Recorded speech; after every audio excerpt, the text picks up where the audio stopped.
إن الحمد لله نحمده ونستعينه ونستغفره ونعوذ بالله من شرور أنفسنا ومن سيئات أعمالنا من يهده الله فلا مضل له ومن يضلل فلا هادي له وأشهد أن لا إله إلا الله وحده لا شريك له وأشهد أن محمدا عبده ورسوله أما بعد فإن خير الحديث كتاب الله وخير الهدي هدي محمد صلى الله عليه وسلم وشر الأمور محدثاتها وكل محدثة بدعة وكل بدعة ضلالة وكل ضلالة في النار. أعوذ بالله من الشيطان الرجيم. رب اشرح لي صدري ويسر لي أمري واحلل عقدة من لساني يفقهوا قولي. سبحانك لا علم لنا إلا ما علمتنا إنك أنت العليم الحكيم. محترم علماء کرام اور حاضرین جلسہ، ہم سب سے پہلے اللہ رب العالمین کے شکر گزار ہیں کہ اس نے ہمیں آج اس مبارک محفل میں اکٹھا فرمایا اور دین کی باتیں سننے کی توفیق بخشی، اور ادارے کے ذمہ داران اور حاضر ہونے والے تمام لوگوں کا میں شکر ادا کرتا ہوں کہ آپ سب دین کی محبت میں یہاں پر اکٹھا ہوئے ہیں. اور اللہ کے نبی صلی اللہ علیہ وسلم نے فرمایا ہے مجتمع قوم فی بیت من بیوت اللہ یتلون کتاب اللہ ویتدارسونہ بینہم الا حفتہم الملائکہ وغشیتہم الرحمہ ونزلت علیہم السکینہ وذكرهم الله في من عنده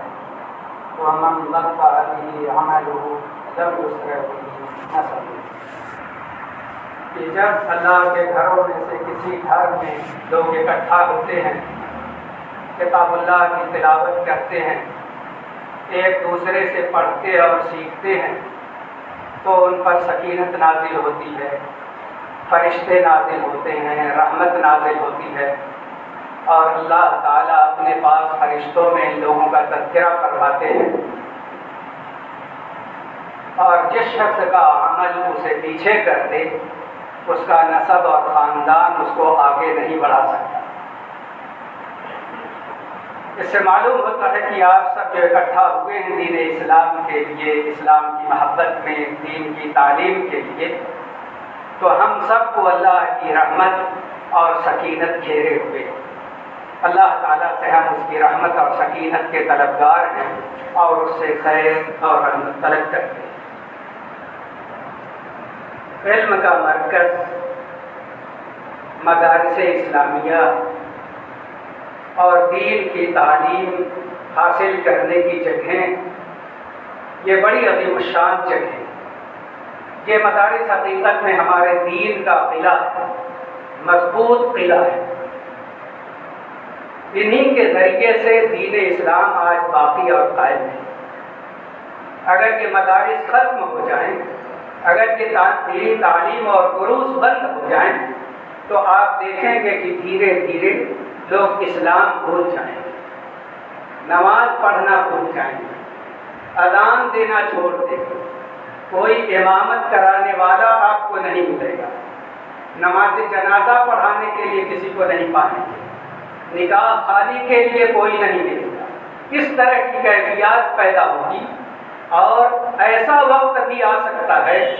کہ کوئی آدمی کہے کہ میں نے اپنے دادا کو کلمہ پڑھتے سنا تھا، میں نے اپنے پر دادا کو سورہ فاتحہ پڑھتے سنا تھا. اس طرح کی کیفیتیں ہو سکتی ہیں. اگر یہ مدارس بند ہو جائیں، یہ تعلیمات بند ہو جائیں، تب اللہ تعالیٰ ان مدارس کو زندہ و پائندہ رکھے اور انہیں آباد رکھے.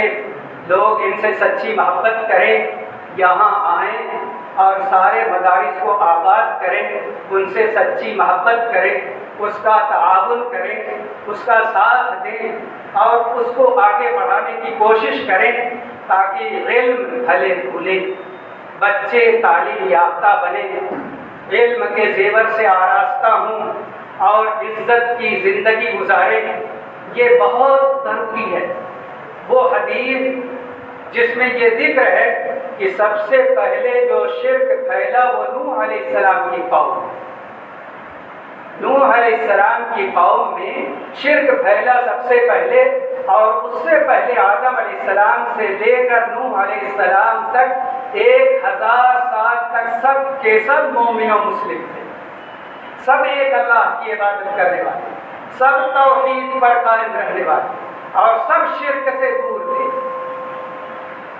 اور جو سورہ نوح میں یہ ذکر ہے وَقَالُوا لَا تَذَرُنَّ آلِهَتَكُمْ وَلَا تَذَرُنَّ وَدًّا وَلَا سُوَاعًا وَلَا يَغُوثَ وَيَعُوقَ وَنَسْرًا، اور ان لوگوں نے کہا مت چھوڑو اپنے معبودوں کو،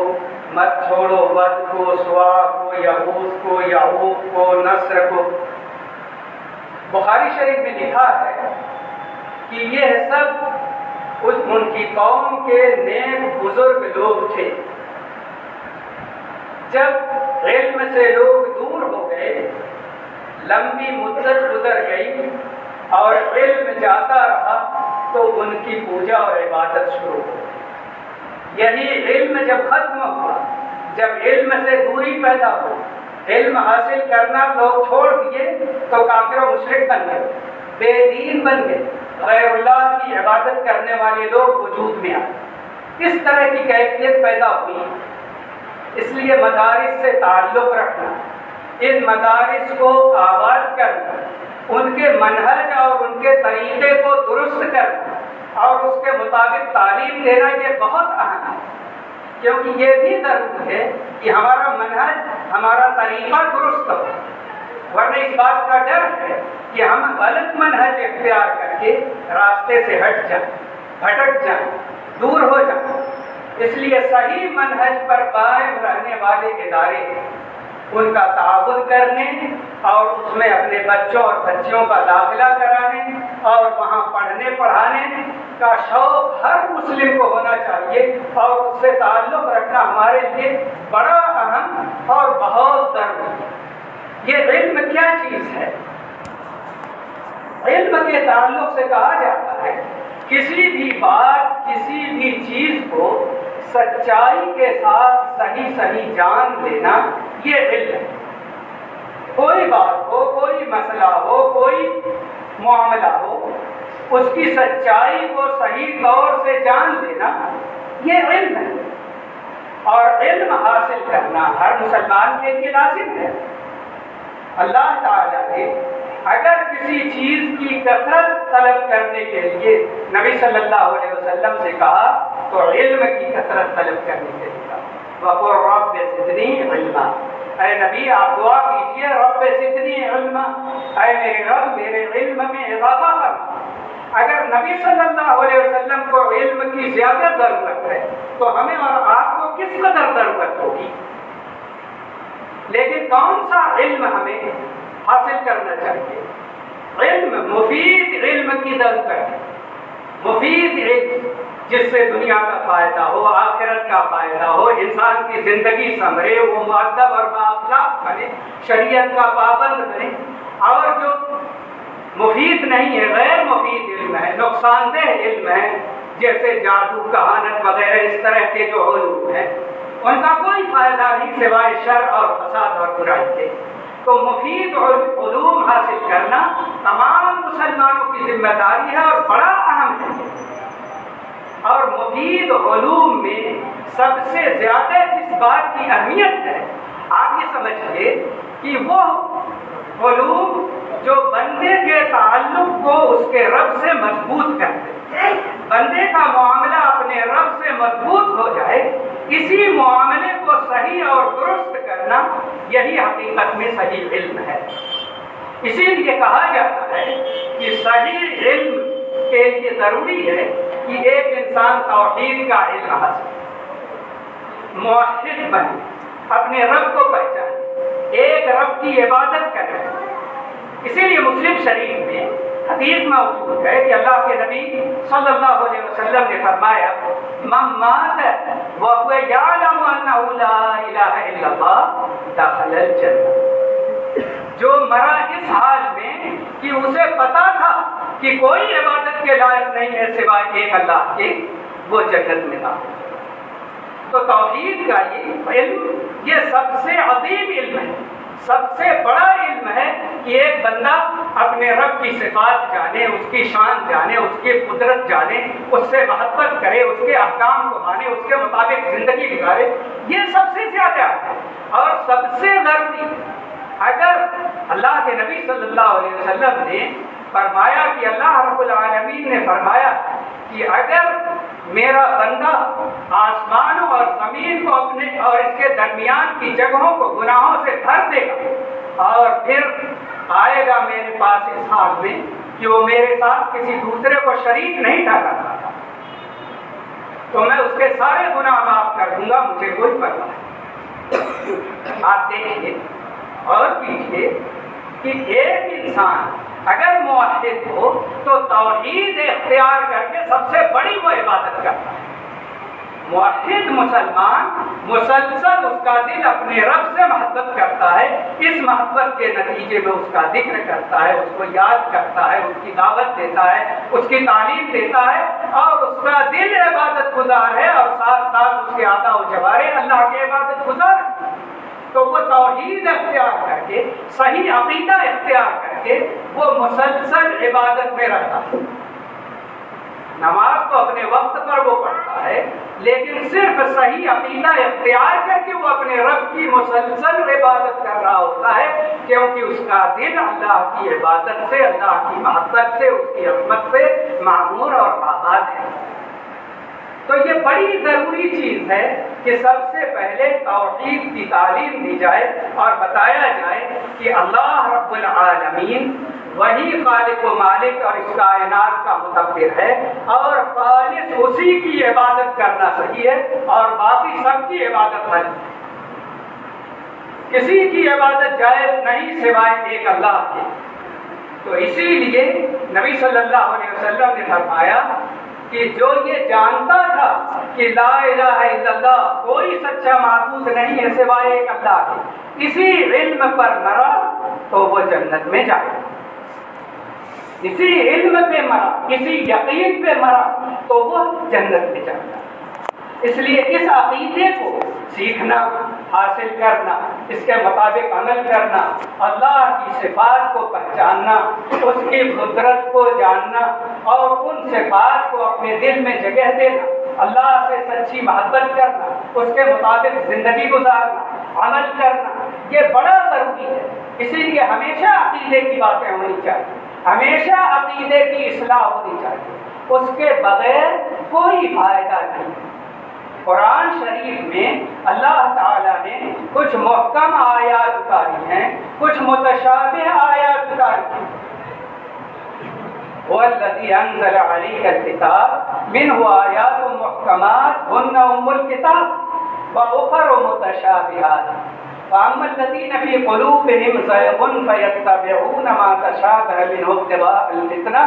وَابْتِغَاءَ تَأْوِيلِهِ وَمَا يَعْلَمُ تَأْوِيلَهُ إِلَّا اللَّهُ وَالرَّاسِخُونَ فِي الْعِلْمِ يَقُولُونَ آمَنَّا بِهِ كُلٌّ مِّنْ عِندِ رَبِّنَا وَمَا يَذَّكَّرُ إِلَّا أُولُو الْأَلْبَابِ۔ اللہ پاک نے اس آیت میں یہ ذکر کیا ہے کہ اللہ نے قرآن اتارا، قرآن میں کچھ محکم آیتیں ہیں اور وہی اصل اور بنیادی آیات ہیں، اور کچھ متشابہ آیات ہیں جن کے دلوں میں کجی اور ٹیڑھا پن ہے، وہ لوگ انہی متشابہ آیات کو اختیار کرتے ہیں فتنہ برپا کرنے کے لیے اور اپنی منمانی تعبیر کے لیے، منمانی معنی بیان کرنے کے لیے، حالانکہ اس کا اصل معنی اللہ جانتا ہے۔ اور جو مضبوط علم والے ہیں وہ کہتے ہیں کہ سب اللہ کی طرف سے ہم اس پر ایمان دیں، اور عقل والے بھی نصیحت حاصل کریں۔ میں یہ کہنا چاہتا ہوں کہ جو بنیادی باتیں ہیں وہ بالکل صاف اور واضح ہوتی ہیں، ان کو سب سے پہلے حاصل کیا جائے، انہیں سیکھا جائے، ان کا علم حاصل کیا جائے اور اس پر عمل کی دعوت دی جائے۔ گمراہ لوگ، راستے سے ہٹے ہوئے لوگ، جن کے دل ٹیڑھے ہیں، ان لوگوں کا مشن ہمیشہ یہ ہوتا ہے کہ ایسے موضوعات اختیار کرو جس سے لوگوں کو فکر ملا، ان کو راہ راست سے دور کرو۔ مدارس اس لیے قائم کیے جائیں کہ اس میں سچائی کی تعلیم دی جائے، محکم آیات سمجھائی جائیں اور اس پر عمل کرنے کی دعوت دی جائے، اور بعد میں جو متشابہ آیات ہیں ان کا معنی واضح طور سے کھول کر سمجھا دیا جائے اور بتا دیا جائے، تاکہ معلوم ہو جائے طالب علم کو کہ سچائی کیا ہے، حق کیا ہے۔ اب میں ایک مثال دیتا ہوں اللہ کے نبی محمد صلی اللہ علیہ وسلم کے تعلق سے۔ اللہ تعالیٰ نے قرآن شریف میں کہا اِنَّكَ مَيِّتٌ وَإِنَّهُم مَيِّتُونَ، اے نبی آپ بھی مر جانے والے ہیں اور سارے لوگ مر جائیں گے، ثُمَّ إِنَّكُمْ يَوْمَ الْقِيَامَةِ عِندَ رَبِّكُمْ تَخْتَصِمُونَ، پھر تم سب کے سب اپنے رب کے حضور حاضر ہو کر کے پھر تم اپنی اپنی دلیلیں پیش کرو گے اور بحث کرو گے، اور وہاں اصل فیصلہ ہوگا۔ اللہ تعالیٰ نے واضح طور سے نبی صلی اللہ علیہ وسلم کے تعلق سے کہہ دیا کہ آپ مر جائیں گے، اور آپ کے ساتھ ساتھ جتنے لوگ بھی ہیں، جتنی دی روح ہے اور جتنے متنفس ہیں، سب دنیا سے چلے جائیں گے، سب ختم ہو جائیں گے، کسی کو ہمیشگی نہیں۔ وَمَا جَعَلْنَا لِبَشَرٍ مِّن قَبْلِكَ الْخُلْدَ أَفَإِن مِّتَّ فَهُمُ الْخَالِدُونَ، ہم نے کسی بھی شخصیت کے لیے، کسی انسان کے لیے ہمیشگی کی زندگی نہیں رکھی۔ اے نبی اگر آپ مر جائیں تو کیا یہ لوگ ہمیشہ زندہ رہیں گے؟ بالکل نہیں۔ کسی کے لیے اللہ تعالیٰ نے ہمیشگی کی زندگی نہیں رکھی، چاہے انبیاء اور رسول ہو۔ اور ابھی آپ نے سنا کہ بہت سے انبیاء کو قتل کر دیا جاتا تھا، اور داؤد علیہ السلام کی وفات کی خبر اس وقت ہوئی جنہوں کو جب ان کے سوٹے کے اندر گھن لگ گئے، دیمک لگ گئے اور وہ ڈھلک گئے تب۔ تو انبیاء اور رسول کی وفات کوئی نئی بات تو ہے نہیں۔ نبی صلی اللہ علیہ وسلم وفات پا گئے، اور ان سے پہلے جتنے انبیاء اور رسول گزرے سب کے سب وفات پا گئے، کوئی یہاں ہمیشہ نہیں رہا، کوئی موجود نہیں۔ اللہ رب العالمین نے یہ واضح قانون بتا دیا، اور جب نبی صلی اللہ علیہ وسلم کی وفات ہوئی تو ابو بکر رضی اللہ عنہ نے کھلے عام کہا من کان یعبد محمدا فإن محمدا قد مات ومن کان یعبد اللہ فإن اللہ حی لا یموت۔ جو محمد صلی اللہ علیہ وسلم کی عبادت کرتا تھا اسے معلوم ہونا چاہیے محمد صلی اللہ علیہ وسلم مر گئے، اور جو اللہ کی عبادت کرتا تھا اسے معلوم ہونا چاہیے اللہ زندہ ہے، اسے موت نہیں ہے۔ پھر انہوں نے کیا آیت تلاوت کی وَمَا مُحَمَّدٌ إِلَّا رَسُولٌ قَدْ خَلَتْ مِن قَبْلِهِ الرُّسُلُ أَفَإِن مَّاتَ أَوْ قُتِلَ انقَلَبْتُمْ عَلَىٰ أَعْقَابِكُمْ وَمَن يَنقَلِبْ عَلَىٰ عَقِبَيْهِ فَلَن يَضُرَّ اللَّهَ شَيْئًا وَسَيَجْزِي اللَّهُ الشَّاكِرِينَ۔ محمد صلی اللہ علیہ وسلم نہیں ہے مگر ایک رسول، وہ ایک رسول ہیں، اور بہت سے رسول گزر چکے، تو اگر وہ مر جائیں یا قتل کر دیے جائیں، شہید کر دیے جائیں، تو کیا تم لوگ دین چھوڑ دو گے اور دین سے برگشتہ ہو جاؤ گے، اپنی ایڑیوں کے بل پلٹ جاؤ گے؟ اور جو دین چھوڑ دے گا وہ کسی کا نقصان نہیں کرے گا سوائے اپنے نقصان کے، اللہ کا نقصان کچھ نہیں ہوگا۔ تو اللہ تعالیٰ شکر گزاروں کو بہتر بدلہ دے۔ اتنی واضح آیت اور اتنی واضح ابو بکر رضی اللہ عنہ کی تقریر، اس کے باوجود ہم لوگ ایک جگہ گئے پہنچے تو ایک مولوی صاحب اپنے پورے مجمع کو ساتھ لے کر کے اعلان کرتے ہیں اور کہتے ہیں اعلان کرو کہ محمد صلی اللہ علیہ وسلم زندہ ہے، کہو محمد صلی اللہ علیہ وسلم زندہ۔ اس طریقے سے باقاعدہ شور اور اعلان ہونا عجیب و غریب، یہ سب عقائد بلا دلیل کے لوگوں کو بتائے اور سمجھائے جاتے ہیں کہ محمد صلی اللہ علیہ وسلم زندہ ہے۔ دیکھیے برزخ کی الگ ایک زندگی جو اس دنیا سے الگ ہے، اس کی کیفیت اللہ کے علاوہ ہم لوگ نہیں جانتے، کیونکہ ہمیں معلوم ہے کہ اس قبر میں مومن کو، دیندار کو، اچھے لوگوں کو، اسلام پر چلنے والوں کو نعمتیں حاصل ہوتی ہیں، راحت ملتی ہے، خیر کے ساتھ، سکون کے ساتھ اس میں رہتے ہیں، اور قبر کو تا حد نگاہ کشادہ کر دیا جاتا ہے، جنت کی کھڑکی کھول دی جاتی ہے، راحت اور سکون کے ساتھ وہ رہتا ہے۔ اور جو کافر ہیں، جو مشرک ہیں، جو منافق ہیں، بے دین ہیں، ان کے قبر کو تنگ کر دیا جاتا ہے، یہاں تک کہ ان کی تسلیاں ایک دوسرے میں گھس جاتی ہیں اور ان پر عذاب ہوتا ہے، وہ عذاب میں مبتلا ہوتے ہیں۔ یہاں تک کہ فرعون اور آل فرعون کے تعلق سے اللہ پاک نے کہا النار یعرضون علیہا غدوا وعشیا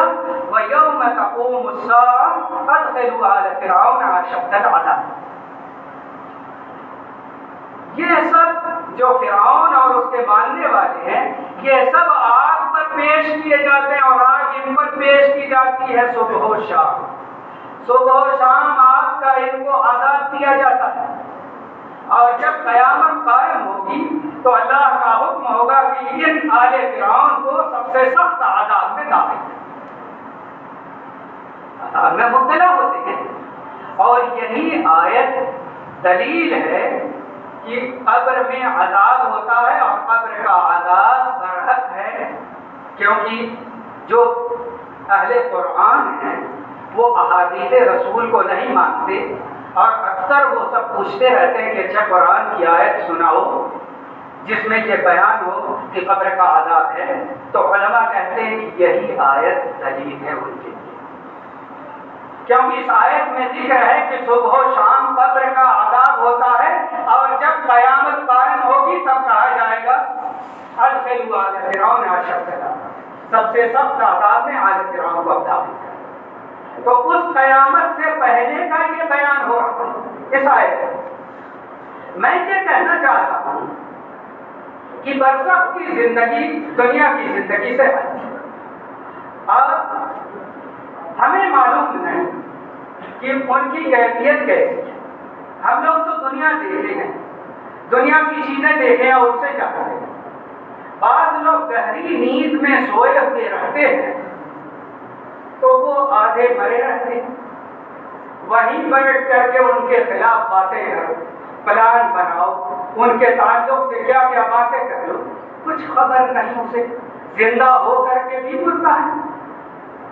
زندہ نہیں ہے، وہ زندہ ہے لیکن گہری نیند میں سونے کی وجہ سے بے خبر ہے۔ قبر کی کیفیت کیا ہے اللہ جانتا ہے کہ قبر میں برزخ کی جو زندگی ہے وہ سب کو حاصل ہے، انبیاء اور رسول ہو، یا اولیاء اللہ ہو، یا عام مسلمان ہو، یا کفار و مشرکین ہو، سب کے لیے برزخ کی زندگی ہے، اور اس میں یا تو آرام ہے یا تکلیف ہے۔ لیکن اب اس کو یہ کہنا کہ نبی صلی اللہ علیہ وسلم اسی طرح زندہ ہے جیسے دنیا میں زندہ تھے، ہم سب کی باتیں سنتے ہیں اور ہم سب کے بارے میں جانتے ہیں، یہ سب انتہائی غلط عقیدہ ہے اور انتہائی غلط بات ہے۔ ان باتوں کا نتیجہ آپ کیا جانتے ہیں؟ ان باتوں کا نتیجہ یہ نکلا کہ مسلمان ان قبروں پر جانا شروع ہو گئے، مسجدیں چھوڑ کر ان سے درخواست کرنے، ان سے مانگنے لگے، ان کی عبادت کرنے لگے، وہاں قربانیاں پیش کرنے لگے، وہاں جھکنے لگے، رکوع و سجود کرنا شروع کر دیا، نظریں ماننے لگے، منتیں ماننے لگے، درخواستیں کرنے لگے، یہ کہنا شروع کر دیا کہ آپ ہماری بگڑی بنا دیجیے، ہماری ضرورت پوری کر دیجیے۔ یہاں تک کہ پڑھے لکھے بہت سے لوگ کتابوں میں اپنی لکھتے ہیں کہ اے اللہ کے نبی صلی اللہ علیہ وسلم قبر اطہر سے اپنے چہرے مبارک کو باہر نکالیے، ہم پریشان حالوں کی پر نظر ڈالیے، ہماری بگڑی بنائیے، ہماری تکلیف دور کر دیجیے، نعوذ باللہ استغفر اللہ۔ اس طرح کے کلمات شیخ الحدیث لوگ لکھتے رہتے ہیں۔ یہ سب اسی کا نتیجہ ہے کہ وہ یہ کہتے ہیں کہ نبی صلی اللہ علیہ وسلم قبر میں زندہ ہے، برزخ کی زندگی ہے، جو انبیاء کے لیے بھی اور دوسرے لوگوں کے لیے. جب اللہ نے کہہ دیا کہ آپ مر جائیں اور سارے لوگ مر جائیں تو کیوں کہتے ہو زندہ ہے؟ ٹھیک ہے، یہ صحیح ہے کہ برزخ کی اپنی الگ زندگی ہے، لیکن ہمیں اس کا علم نہیں. تو اب اس کی وجہ سے کہ قبر میں دفنانے کے بعد لوگ جاتے ہیں تو پاؤں کی آہٹ سنتے ہیں اور پاؤں کے چپل کی آواز سنتے ہیں، اور اس طرح کی جو احادیث ہیں ان کا ذکر کر کے صحیح آیت جس میں ہے کہ آپ مر گئے اور جتنے لوگ ہیں سب کے سب جل گئے، گزرے ہوئے لوگ بھی اور آئندہ. ان صریح آیات کو چھوڑ کر ان چیزوں کو لیا جائے جس میں کئی معنوں کا احتمال ہو. ایک بات ہوتی ہے اس میں کئی معنی پوشیدہ ہوتے ہیں، تو اس معنی کو لیتے ہیں اور جو صریح اور واضح آیات ہیں ان کو چھوڑتے ہیں. ہم یہ کہنا چاہتے ہیں کہ ایسے مدارس قائم کیے جائیں جہاں واضح طور سے محکم آیات بتائی اور سکھائی جائے اور اس پر عمل کی دعوت دی جائے، اور جو متشابہ آیات ہیں جن میں کئی معنوں کا احتمال ہے تو معزز اور مکرم بڑے علماء کی تفسیریں وغیرہ پڑھ کر کے اساتذہ کرام واضح معنی جو واضح ہے اس کو لوگوں کے سامنے پیش کریں، اور جہاں تک ممکن ہو اس طرح کی باتوں سے اور متشابہ اور مختلف فی آیات سے بلا وجہ لوگوں کے ذہن کو منتشر نہیں. واضح آیات جو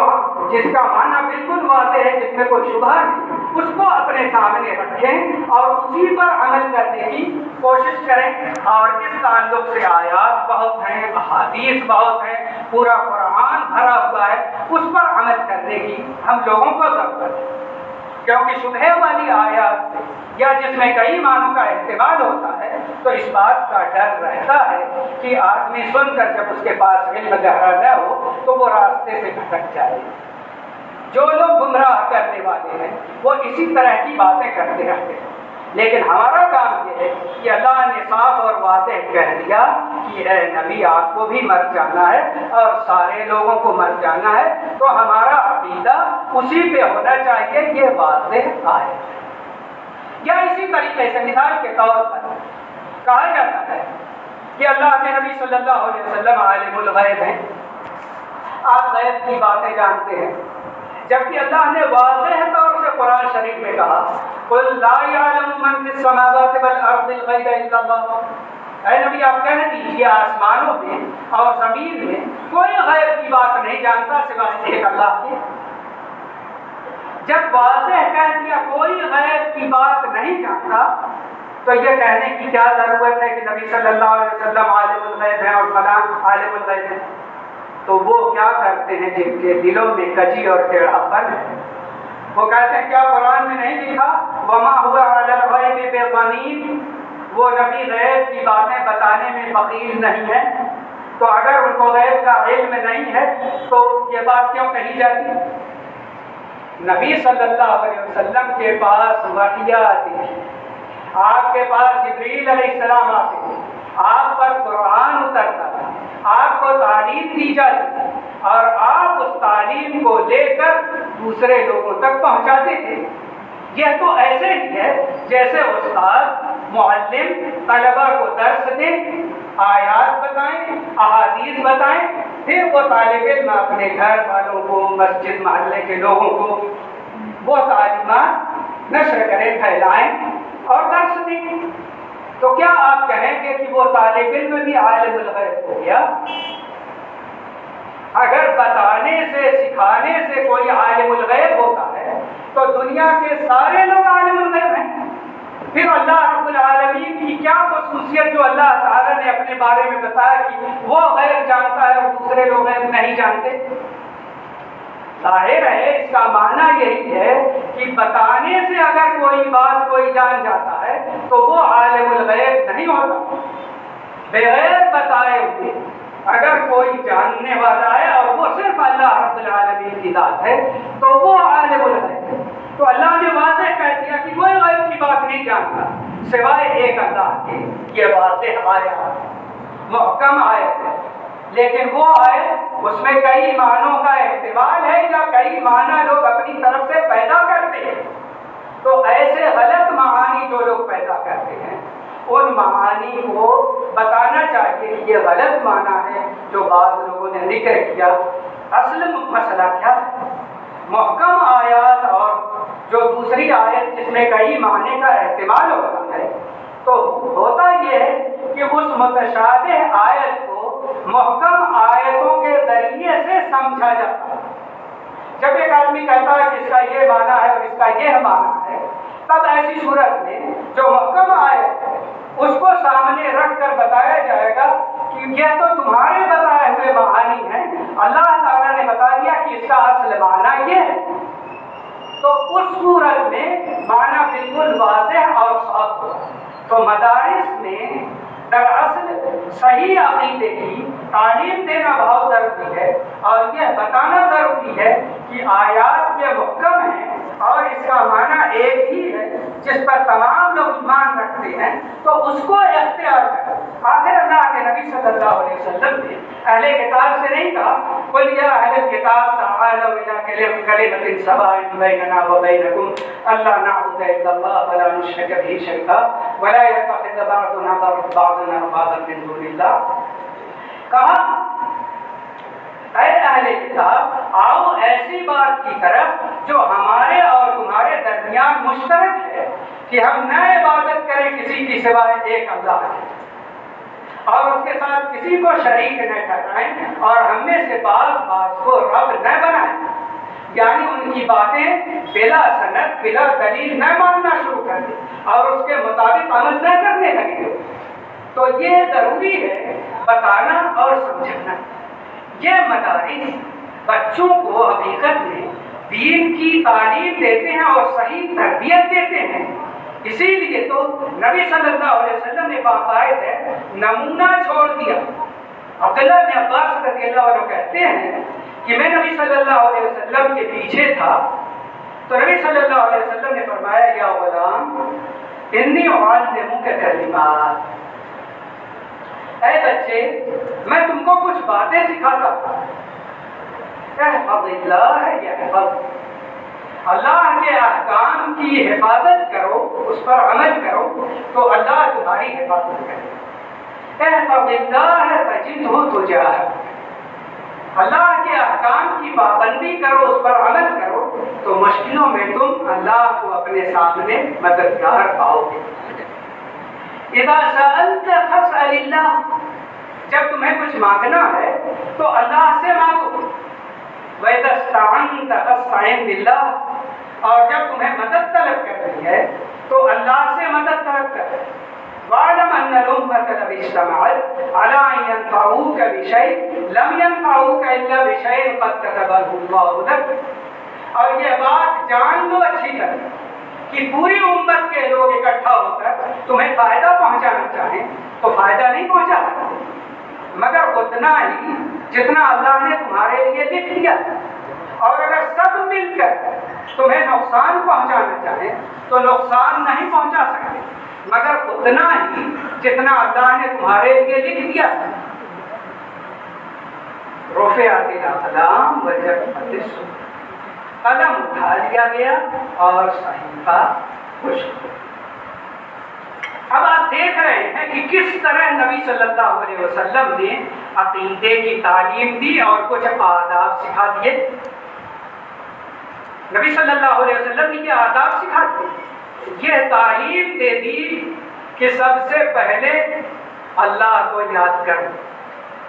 اللہ کے احکام کی پاسداری کرو، اس کے احکام کی حفاظت کرو، اس کے بتائے ہوئے طریقے کے مطابق عمل کرو تو اللہ تمہاری حفاظت کرے گا، مشکلوں میں تمہارے کام آئے گا۔ پھر دیکھو کس طرح عقیدے کی تعلیم دیتے ہیں، اذا سألت فاسأل اللہ، تمہیں کچھ مانگنا ہے اللہ سے مانگو۔ یہاں تو سارے کے سارے یا اکثر جو علم سے نابلد ہیں یا شرک و بدعت میں مبتلا ہیں، اللہ کو چھوڑ کر غیر اللہ سے مانگنے میں پوری زندگی لگی، مسلسل انہی کے لیے قربانی کرنا، انہی کے لیے مرغا ذبح کرنا، انہی کے لیے بکرے ذبح کرنا، انہی کے لیے نظر پیش کرنا، انہی کے لیے دوسرے نذرانے پیش کرنا، یہ ساری چیزیں ہوتی ہیں صرف غیر اللہ کے لیے۔ بیٹا چاہیے تو وہاں جاتے ہیں، بیٹی چاہیے تو وہاں جاتے ہیں، تجارت میں کامیابی چاہیے تو وہاں جاتے ہیں،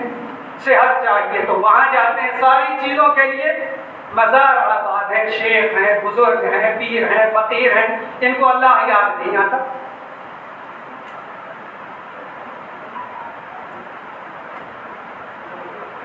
تو دیکھیے کس طرح اللہ کے نبی صلی اللہ علیہ وسلم نے بچے کی تربیت کی اور کہا کہ تمہیں مانگنا ہے کچھ تو اللہ سے مانگو، کسی اور سے مانگنے کی ضرورت نہیں، سب اللہ سے مانگو، وہ تمہیں سب کچھ دے گا۔ تمہیں نمک کی ضرورت ہے تو اللہ سے مانگو، تمہارے جوتے کا تسمہ ٹوٹ جائے تو اللہ سے مانگو، کسی اور سے مانگنے کی ضرورت نہیں۔ اور جب تمہیں مدد طلب کرنی ہو تو اللہ سے مدد کرو۔ مدد طلب کرنے کا معنی یہ ہے کہ ایک انسان اس کو جو ضرورت ہو، جس مدد کی ضرورت ہو، چھوٹی ہو بڑی ہو، وہ اللہ رب العالمین کے آگے ہاتھ پھیلائے تو اللہ تعالیٰ اس کو دوسروں سے بے نیاز کر دے گا، وہ ایسے اسباب پیدا کر دے گا جس کی وجہ سے اس کے لیے ہاتھ پھیلانے کی ضرورت نہیں پڑے گی۔ تو نبی صلی اللہ علیہ وسلم نے کس طرح عقیدہ سکھایا کہ دیکھو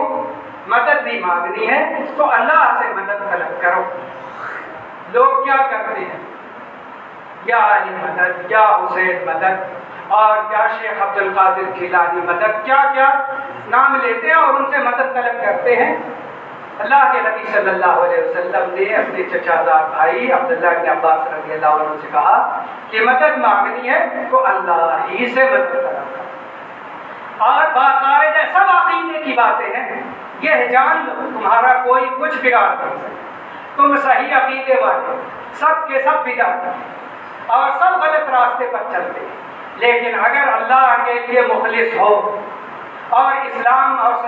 سچائی کے ساتھ عمل کرنے کا جذبہ ہے تو سب مل کر کے تمہارا کچھ نقصان نہیں کر سکتے، مگر اتنا جتنا اللہ نے تمہاری قسمت میں نقصان لکھا ہے وہ ہوگا، ان کے چاہنے نہ چاہنے سے کچھ نہیں، اور فائدہ بھی پہنچانا چاہیں تو سب مل کر فائدہ نہیں پہنچا، اللہ فائدہ دے گا تو فائدہ ہوگا، نہیں دے گا تو نہیں۔ یہ سب عقیدے کی باتیں بنیادی باتیں ہیں جو بچوں کو سکھائی جائیں، تعلیم دی جائیں، تاکہ وہ اللہ سے سچی محبت کرنے والے انسان بنیں اور اسلام پر چلنے کا ان کے اندر جذبہ پیدا ہو اور شرک و کفر سے نفرت کرنا شروع کر دیں۔ اور میں تو کہتا ہوں کہ وہ گھنٹیاں جس میں استاد پڑھانے کے بعد کچھ موقع پا جاتا ہے 5-10 منٹ کا، تو ان سب بچوں کو موقع دے دے کہ تم کو اگر کوئی سوال کرنا ہے، کوئی بات تمہیں نہیں سمجھ میں آتی، تمہیں پوچھنا ہے تو پوچھ لو۔ اس سوال و جواب کے نتیجے میں بھی بہت سے بچوں کی اصلاح ہو جائے گا۔ اللہ ہم سب کو دین کی سمجھ عطا کرے، ان مدارس کو قائم اور باقی رکھے، اور ان سے سچی محبت اور سچی لگن ہمارے دل میں پیدا کرتے، ہم سب کو سچا مسلمان بنائے، موحد بنائے، اور اسلامی تعلیمات پر عمل کرنے کی توفیق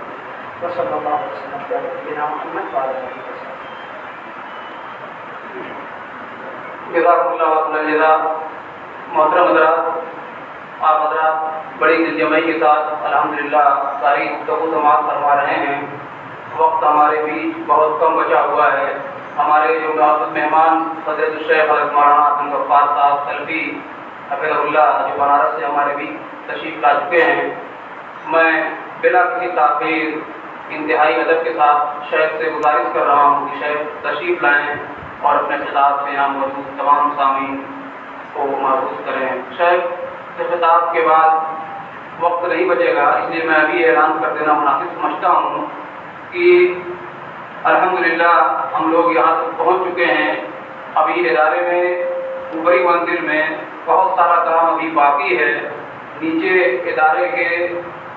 جو ہے ذمہ داران بیٹھے ہوئے ہیں۔ اس امید کے ساتھ انشاءاللہ آپ لوگ یہاں سے جب جائیں، پانی پینے کے بعد جب فارغ ہو جائیں تو انشاءاللہ ادارے کے حق میں جس سے جو ہو سکے تھوڑا تھوڑا اگر تعاون کریں گے تو انشاءاللہ ہمارا جو کام ابھی بقیہ بچا ہوا ہے انشاءاللہ ہم بہت جلد اس کام کو بھی پایہ تکمیل تک پہنچائیں گے۔ تمام لوگوں سے میری دلی خواہش ہے کہ آپ تمام لوگ ہمارے ساتھ اس جو ہے پروجیکٹ میں اپنا تعاون پیش کریں اور یہاں مہمان نوازی سے فارغ ہونے کے بعد ہی تمام لوگ یہاں سے جائیں گے انشاءاللہ۔